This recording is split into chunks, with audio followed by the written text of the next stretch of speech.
Here are some Miami Hurricanes freshmen who are turning heads this summer. Some of them are going to earn playing time week one.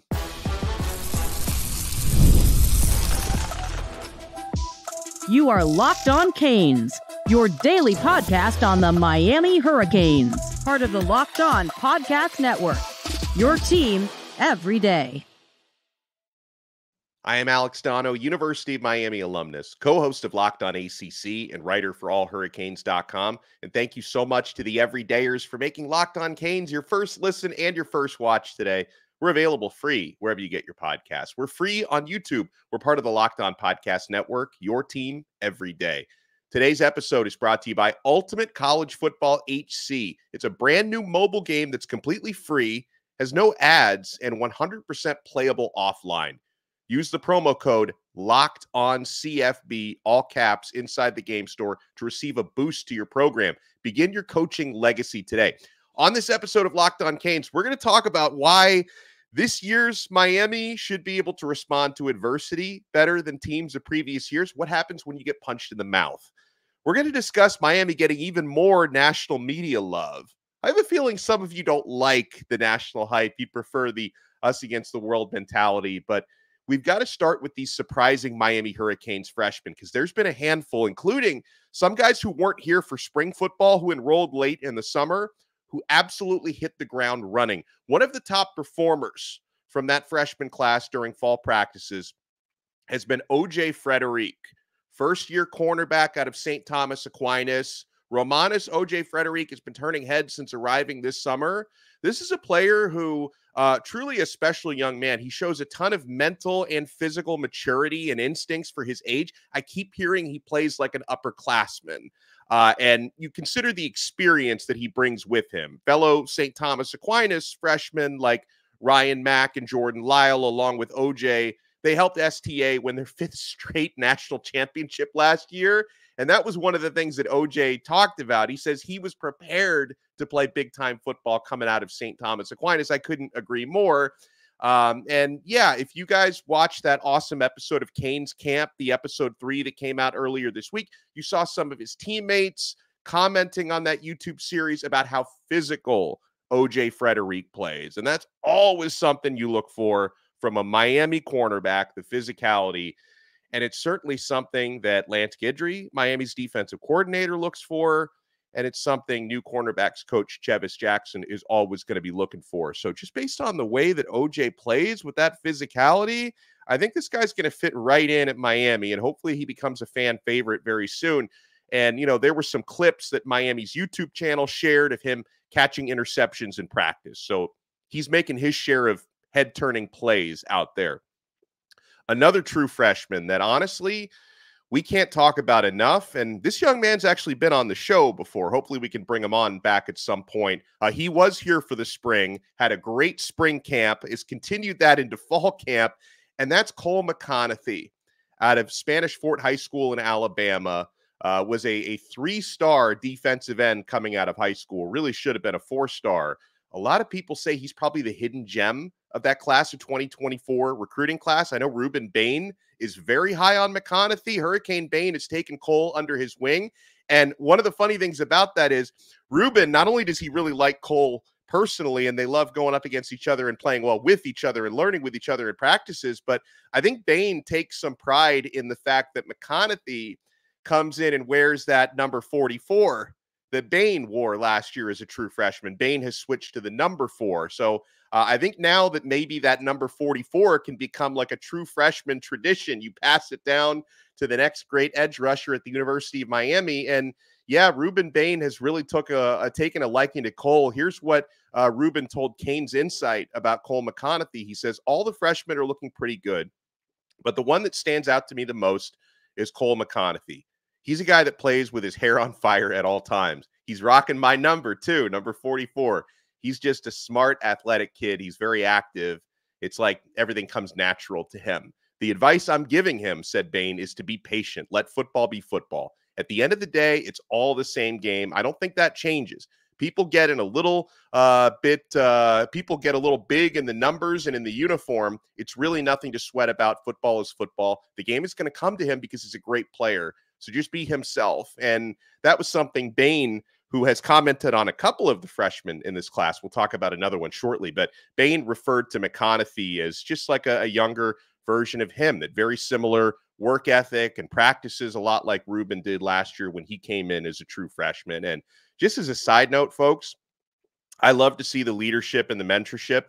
You know, the fact that true freshmen can come in and get the guidance of some of these older guys. You know, we just talked about OJ Frederique, and I know that Daryl Porter Jr., who's Miami's most experienced cornerback, has really done a lot of work with some of these younger players, helps mentor these guys. So that's what makes you better, right? Having responsible, talented upperclassmen, and Rueben Bain's only a sophomore, so he's not really an upperclassman, but having guys older and more experienced than you on the roster to be able to guide you through, that's one of those things that's going to make Miami better. And going back to Cole McConathy here for a second, you know, he comes out of the state of Alabama, which is a really good high school football state. He led that entire state in sacks last year. And the defense that he played in is similar to Lance Guidry's at Miami. So he's a great fit.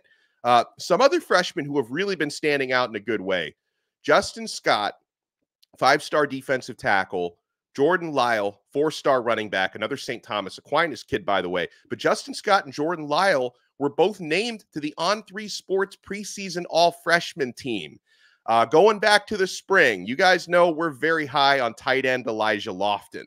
That's another one that Rueben Bain has talked about. When I spoke to Hurricane Bain a few weeks ago at Miami Media Day preseason, you know, we were talking about Elija Lofton, and he said, he's me on offense, like it's what Rueben said. Like this is a guy who's going to be ready to make an impact season one. I can also see players like JoJo Trader, Ny Carr, and hopefully even Chance Robinson. Chance got here later than those other guys. They were there for the spring. Robinson wasn't, but Chance looks really good, guys. I could see all three of them carving out niches for themselves this year. And Ny Carr, I'm going to be on the lookout for Ny Carr, hopefully and probably getting some reps returning kicks this year, because he's passionate about that. That's something he wants to do. When I spoke to Carr back at Media Days a few weeks ago, he told me that, yeah, that's absolutely something he sees being. He's one of the fastest players on the team. He and, you know, Chris Johnson is probably the fastest, the track star who set the records in the 100 and 200 meters. But Ny Carr is a speed demon, and he wants to carve out a role for himself where he's not only getting reps at receiver. He says he's playing behind Isaiah Horton right now, is where he is kind of on the depth chart, but he also wants to be able to be someone who returns kicks and makes an impact on special teams as well. And, you know, going back to Justin Scott and Jordan Lyle, you know, Miami is blessed with a very talented defensive line, but Justin Scott is a big part of that. I don't think he's going to start this year, but I can definitely see Scott, the former 5-star out of St. Ignatius in Illinois, Chicago. I could see him becoming potentially a 2-deep guy or a heavy contributor. And then with Jordan Lyle, you know, obviously it's a dog-eat-dog running back room, because you've got Damian Martinez at the top. Mark Fletcher is right in that mix. And some folks, by the way, you guys, some of you are detectives. You're like sleuths out there. When you watch these YouTube videos that Miami puts out, somebody, and I wish I could remember who to give credit to, but one of Miami's fans was able to find this 2.5 long clip where he realized that's Mark Fletcher running with full pads, 0 restrictions in the scrimmage, wasn't wearing a non-contact jersey. So it looks like Fletch is out there basically getting full reps coming off of that foot injury of his. So hopefully he's a fully healthy participant in that Florida game coming up a little over a week from now. But yeah, with Damian Martinez, Mark Fletcher at the top, AJ Allen, who's having a really good summer and fall camp in that mix as well, Chris Johnson in that mix. But Jordan Lyle, watch out, because if he's able to start getting some carries, Miami can go 5, if not 6 deep, because we like Chris Wheatley Humphrey as well. But yeah, you could see Lyle getting some playing time, certainly Justin Scott this year. And so, yeah, and by the way, for any names that I didn't mention, another name I should mention, Cameron Bobby Pruitt. I watched him a lot back in spring football, watched him a little bit in the practice availabilities we got early in fall camp. And this is another one. I talked about how mature OJ Frederique is physically and mentally. Bobby Pruitt, it's the same thing. Like, you wouldn't know you're watching a true freshman out there. He seems to belong in that mix at linebacker. I think Bobby Pruitt is somebody who could potentially get himself into the 2 deep as well. But if there's any names that I didn't mention, folks, doesn't mean they're not doing well. These are just some of the names that I think have been standing out, and I wanted to make sure to put out there. Meanwhile, you know, I'm like losing count of these national media guys who are offering bullish predictions on Miami. Will they be a playoff team this year? Will they win the ACC? Will they go 11-1? You can add another one to the mix. We'll talk about it right after this. We're only getting started, my friends. You want to keep it locked right here on this brand new episode of Locked On Canes. And you want to keep it locked to Ultimate College Football HC. This is a new member of the Locked On Canes family, and I'm so happy to have them because I've been playing this game, and it's safe to say that I'm actually addicted now, guys. I want to take a moment to give you a heads up about this brand new mobile game I think you're going to love as much as I do, Ultimate College Football HC. In this amazing game and simulation, you get to step into the shoes of a head coach and lead your college football team to glory. Can you imagine actually being the head coach of Miami? From recruiting players and hiring coaching staff to overseeing training camps and handling school scholarships, you control every crucial detail of your program. It's all in your hands. Will you be able to handle the pressure? For those who have played Football Manager, the soccer game, this is like that on steroids. And here's what I really love about the game. You're responsible for calling offensive plays during the games. Your strategy will not only determine the success of your football season, but it's going to shape the future and legacy of your program. Ultimate College Football HC is completely free, has no ads, and is 100% playable offline. You can play on the go as you want and when you want to. And of course, we have a special offer for Locked On Canes listeners. Use the promo code LOCKEDONCFB, all caps, inside the game store to receive a free boost to your program. Make sure to take advantage of this perk because it's going to get your team off to a strong start. So to download the game, just visit ultimate-cfb.com or look it up in the app stores. Ultimate College Football HC. Begin your coaching legacy today. Thank you so much for making this episode of Locked On Canes your first listen and your first watch today. Make sure you're also checking out Locked On ACC. I co-host that show with Kenton Gibbs from Locked On Wolfpack. We take you around the conference, all the football previews, realignment rumors, lawsuits. Locked On ACC, much like this show, it's available free wherever you get your podcasts and available free on YouTube. So another national media member is high on the Miami Hurricanes. So let's keep tally here on what we've heard in recent weeks. Josh Pate from 24/7 Sports predicted an 11-1 season. And Pate, by the way, who was interviewed by Josh Darrow on the Hurricanes official podcast, Josh Pate made this comment about how, yeah, he's been down to a lot of Miami practices this fall. He's also been to Alabama and Georgia practices. And he said, like, the athletes that Miami now has look similar to the types of football players you see at those other programs. So that's a great compliment to Miami's size, Miami's physicality, and Miami's depth, that they're now getting into that area code, right? Because in recent years, Miami was not in the same area code with the big boys of college football when it came to the physicality, the size, and the depth. Josh Pate feels that Miami is now getting there. J.D. Pickell from On3 Sports predicted Miami to go 11-1. He actually had them losing to Florida and then running the table the rest of the way. Joel Klatt from Fox Sports predicted an 11-1 season for Miami. Paul Feinbaum from SEC Network and ESPN said the Hurricanes are probably the most underrated team in the top 25 at number 19 in the Associated Press poll. And now you can add another one to the list. Greg McElroy. Greg McElroy actually predicted Miami to beat Florida State in the ACC Championship game. So that would imply Miami's going to go 2-0 against FSU this year. He has Miami and Florida State in the ACC Championship game, with Miami taking home the ACC title. And if Miami's able to do that, folks, remember, with this new 12-team playoff format, not only are you in like Flint if you win the ACC Championship, but you're also you're guaranteed a top 5 seed. You'd probably be top 4, and you would get a bye week. So that would ensure a path to the playoff if Miami can do what Greg McElroy predicted. Here's what he said about Miami compared to Florida State. He said, there's more known commodities on the roster.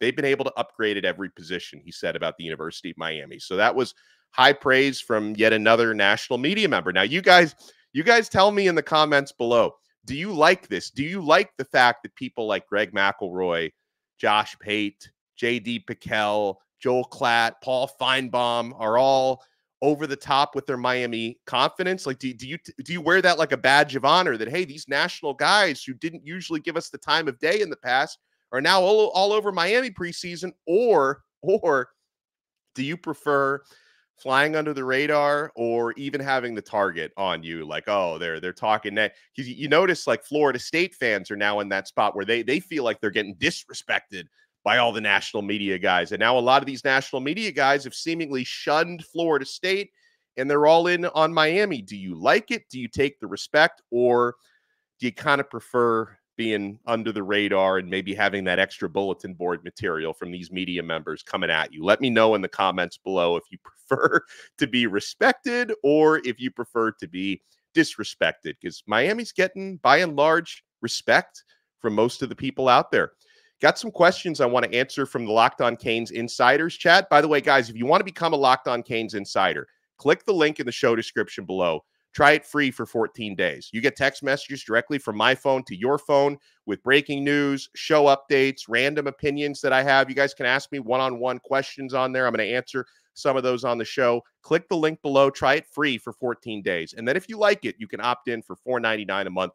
Give you a lot of added value on there on the Locked On Canes Insiders chat. We get a question from Dat Dude 239 who says, Donno, I have to believe, or do you believe, he says, that the team this year will respond to being punched in the mouth? Meaning in the past, if a team comes out aggressively and has Miami down by 14 to 17 points, he says, will this team respond and fight back or just lay down like the teams of the past? Okay, so here's, to me, I'll give you the three factors, that dude, that are going to make Miami fight back better from adversity than they have in the past. Factor number one, leadership. Factor number two, leadership. Factor number three, leadership. I'll give you a bonus, talent, right? I think Miami's improved in all those areas. Now, to be fair, Miami showed you a couple glimpses. Like last year, they were down by 10 to Texas A&M in the blink of an eye, and they fought back and responded from adversity. But you didn't see it consistently throughout the season. But the thing for me is every young player on this team, and it's a talented football team, but attitude is important. Every young player is going to follow the examples that are set on the fly by guys like Cam Ward, Xavier Restrepo, Jalen Rivers, Mish Powell, who played in a national championship game for Washington last year, and Kiko Maui-Noa. These are some of the top leaders on the team, and they have to set the example and keep everyone's attitude right. When you're down 10, 14 points, God forbid, do you hang your head or do you respond? Do you go out there and fight? The same way that people like Michael Irvin and Ray Lewis and Ed Reed and Ken Dorsey used to set the tone for the great Miami teams of the past.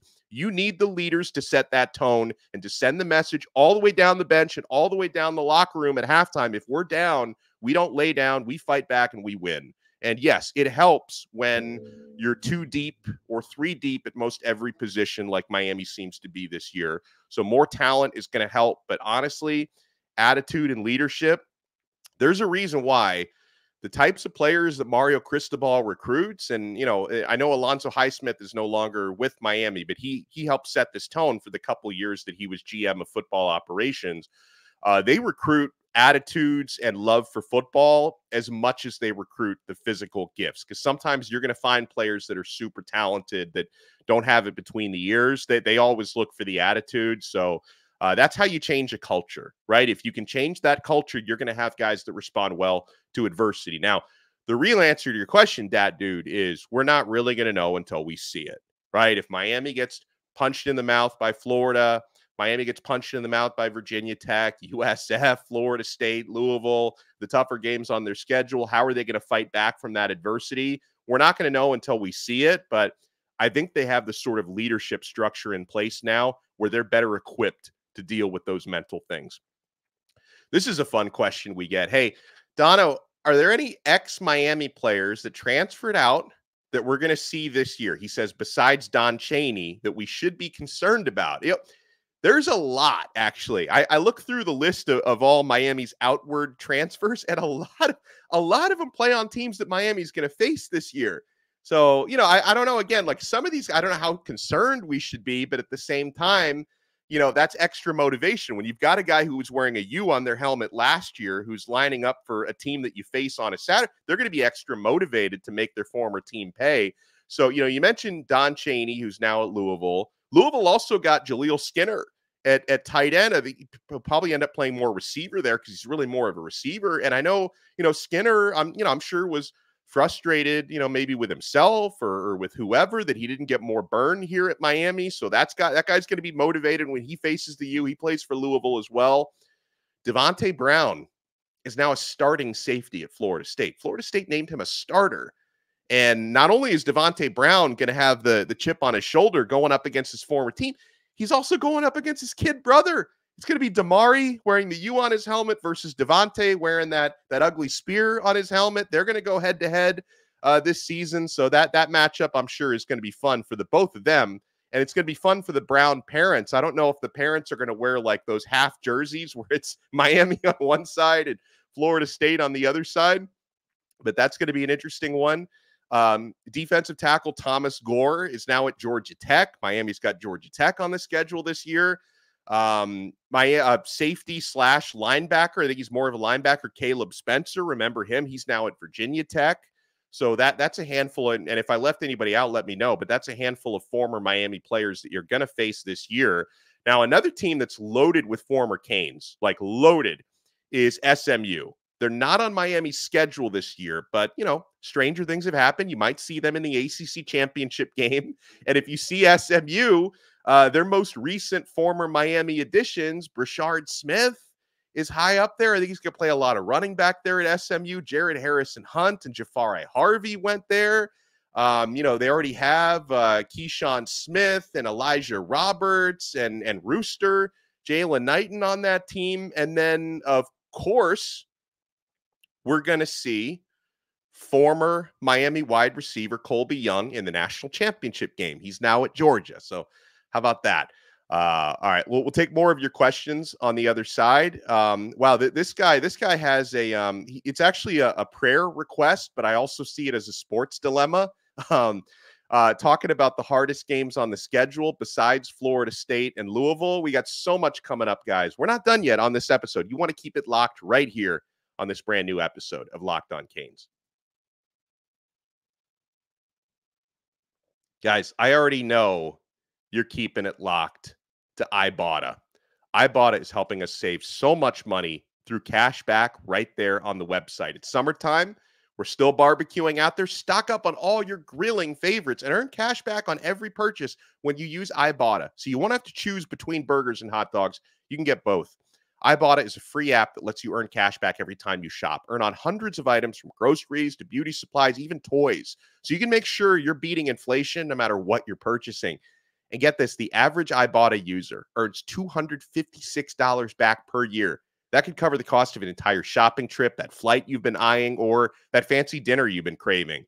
While other apps give you points that don't amount to much, with Ibotta, you earn cash back that you can withdraw to your bank account, PayPal, or gift cards. Simply add offers in the app, upload your receipt, and voila, the money is yours. Right now, Ibotta is offering our listeners $5 just for trying Ibotta using the code LOCKEDONCollege when you register. Just go to the App Store or the Google Play Store, download the free Ibotta app, and start earning cash back and use the code LOCKEDONCollege. That's IBOTTA in the App Store or Google Play Store, and use code LOCKEDONCollege.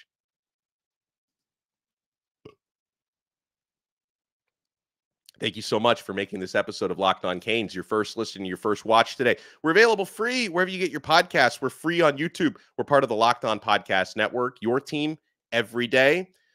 College football is back, and it's not too late to catch up before the season kicks off. SEC, ACC, Big 10, Big 12. You can get it all from Locked On stable of college experts by subscribing to the Locked On College Football Podcast. Who has a chance to make the playoffs?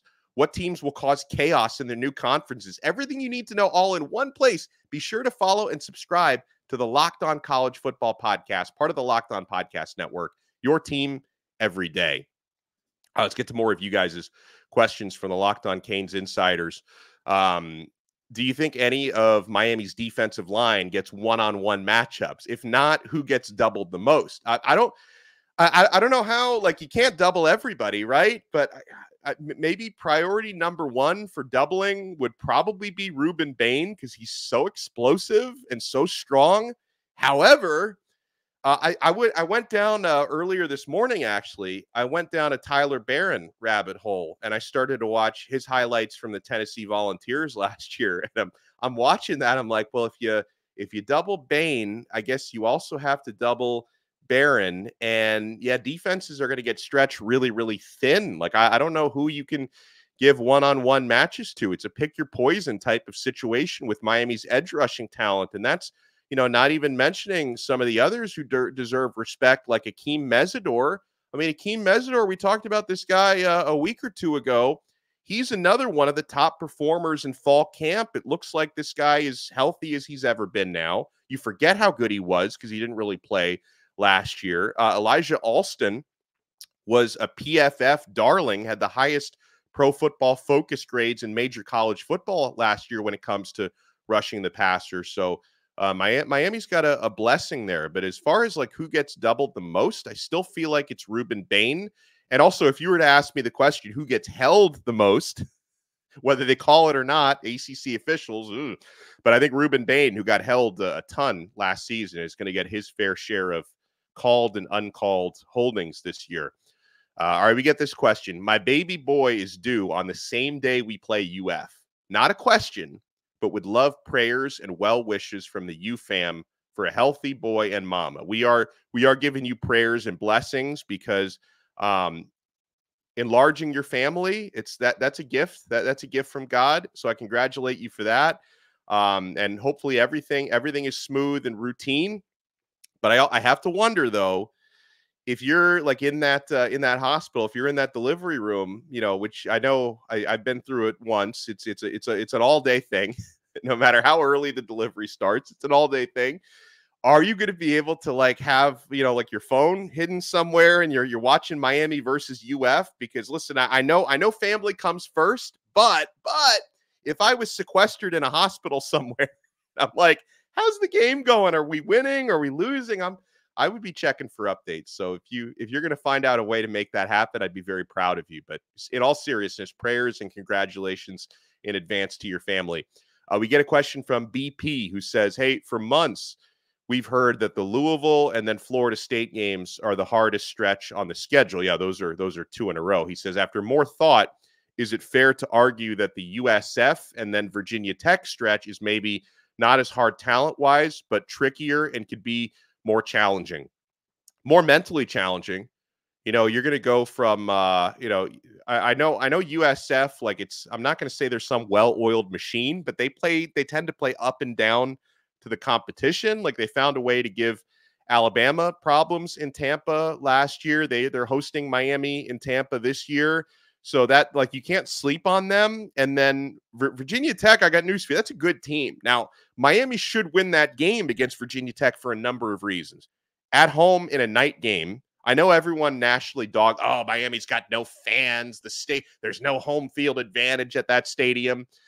If Miami's 4-0 the night that they host Virginia Tech for a Friday night game, which will probably be the blackout game where you wear the special jerseys, if Miami's 2-2 coming into that game, I don't know. But if Miami's 4-0 hosting Virginia Tech, that building is going to be lit. Like we've seen it and we've heard it before, right? 2017, when hosting Virginia Tech in a night game was electric at Hard Rock Stadium. Notre Dame the following week was absolutely electric at Hard Rock Stadium.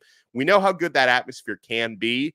And also, Miami's bigger than Virginia Tech. Virginia Tech has a lot of talent, including their quarterback is one of the more underrated in America, Kyron Drones. And Cam Ward knows. Cam Ward and Kyron Drones work out together with Shedeur Sanders. So these guys all know each other very well. Drones is very good. That's not going to be a difficult game. Now, obviously, the Louisville, Florida State stretch, it's just tougher. but I think mentally more challenging, because if we're talking about a team, we got that question earlier, how do they respond from being punched in the mouth? How mentally strong are they? I think that USF Virginia Tech stretch, that's going to challenge your mental toughness maybe more, because you don't want to overlook those teams. All right, we get a question from our guy, Mary Kane, who says, with all these questions about Mario's coaching on game day, why does he not get credit for the big wins that he has had? Oregon and Ohio State, Texas A&M win at UM, the Clemson win at UM. He had great season records with his time at Oregon. He had 2 Pac-12 championships. How much of a comparison is it for him taking that Oregon team into Ohio State and him taking UM into the swamp? Correct me if I'm wrong, but I'm pretty sure when Mario took his Oregon team into the horseshoe and beat Ohio State a few years ago, that was Ohio State was a much more respected team at that time than Florida is to start this year. So I think you could say that was an even tougher challenge, and Oregon ran all over Ohio State in that game. So, I have a lot of respect for this Florida game, but just relatively speaking, this would not be as big of a surprise, I don't think, because revisionist history maybe, but this was what would this have been, 2021? I'm sure Ohio State was favored at home against Oregon in that game, where Miami's actually the slight road favorite going into Florida. But the similarity is there. Like you go into the opposing stadium of a good program and a talented team, and if you can go in there and do what he did to Ohio State in that game, there could be a similarity there. Oh man, we're gonna have to do another questions episode this week, because guys, I talk too much. I've got like 7 more questions I want to answer, so we'll get to them. We will get to them. Make sure you hit the like button. If you're watching us on YouTube, hit that thumbs up button, subscribe to Locked On Canes. If you listen to the audio version, make sure you subscribe on Apple Podcasts, Spotify, the Odyssey app, wherever you get your pods. And we will talk to you again tomorrow on another episode of Locked On Canes. We are part of the awesome Locked On Podcast Network, your team every day.